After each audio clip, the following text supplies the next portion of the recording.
Alors, les avantages et les inconvénients de la beauté physique dans notre système, dans notre société. Oui, il y en a, des deux côtés. Je vais vous expliquer ça tout de suite sur cette vidéo.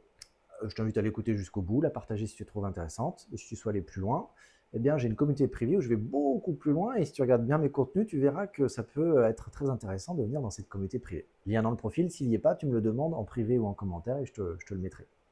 Donc, alors, j'ai travaillé dans plein de domaines assez variés. J'ai plus de 8 entreprises. J'ai le bonheur d'avoir des entreprises qui tournent très très bien. J'ai le bonheur de faire partie de ceux qui gagnent très bien leur vie, de faire partie des 1%. Et j'ai pu observer pas mal de choses que je vous retranscris sur mes vidéos. Et là, on va parler de la beauté physique. Il faut comprendre que nous sommes dans des critères. Alors, chacun a ses critères, évidemment. Il y en a qui aiment les rondes, il y en a qui aiment les maigres, les blacks, les blondes, les rousses, les métissées, quoi. Peu importe quoi, on s'en fout. Mais quand vous avez quelqu'un à qui vous rentrez dans ces critères physiques à lui, qui lui plaît, homme ou femme, eh ben, ça change des perceptions de la personne. Oui, je vais vous expliquer ça maintenant. C'est que ça vous autorise à faire plus de conneries qui sera acceptable, alors que normalement, c'est pas acceptable. Oui, la beauté physique fait accepter plus de choses qui ne devraient pas forcément être acceptables. Il y en a qui en jouent, il y en a qui ne s'en rendent pas compte, mais ça fait partie des critères où on excuse plus quelqu'un qui a une beauté physique que quelqu'un qui ne l'a pas. Et je l'ai vu dans la restauration, la grande distribution, je l'ai vu à l'usine, je l'ai vu dans le monde de l'éducation nationale, je l'ai vu chez les pompiers, oui, parce que tout ça, j'y étais. Et ben, à chaque fois que j'ai vu une femme où le critère physique plaisait au supérieur, à chaque fois, il l'excusait plus et tout ça, et que quand c'était une autre femme, je parle surtout de femmes, mais c'est pareil pour les hommes, et ben, ils étaient beaucoup plus durs, stricts, et ils lui mettaient beaucoup plus la misère. J'ai vu ça de mes yeux.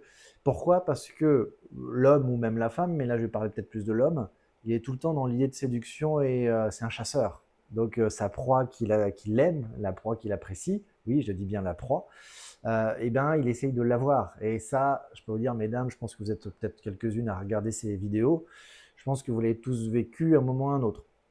Donc, il faut comprendre ça. Et l'autre avantage aussi, c'est que tout simplement, ça ouvre des portes où vous, grâce à ça, vous n'avez peut-être pas toutes les compétences derrière, mais votre beauté physique peut ouvrir des portes que vous n'aurez peut-être pas eues et qui est un avantage, qui peut vous ouvrir. Après, il y a du travail derrière, ça ne change rien.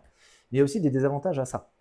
Et en plus, le désavantage est que il y a le biais de halo. Alors, le biais de halo, c'est un biais cognitif qui explique que quand quelqu'un trouve une qualité extraordinaire qu'il recherche chez les gens, il ne voit plus les défauts derrière. Et ça, c'est le biais cognitif où ça vous laisse des passes droits, ça vous laisse plus de possibilités, ça vous fait ouvrir des portes inattendues, mais derrière, il ne verrait que ça. Il ne verrait pas votre esprit ou le fait que vous bossez bien ou que vous avez des compétences exceptionnelles dans certains domaines. Ils verront que la beauté physique. Et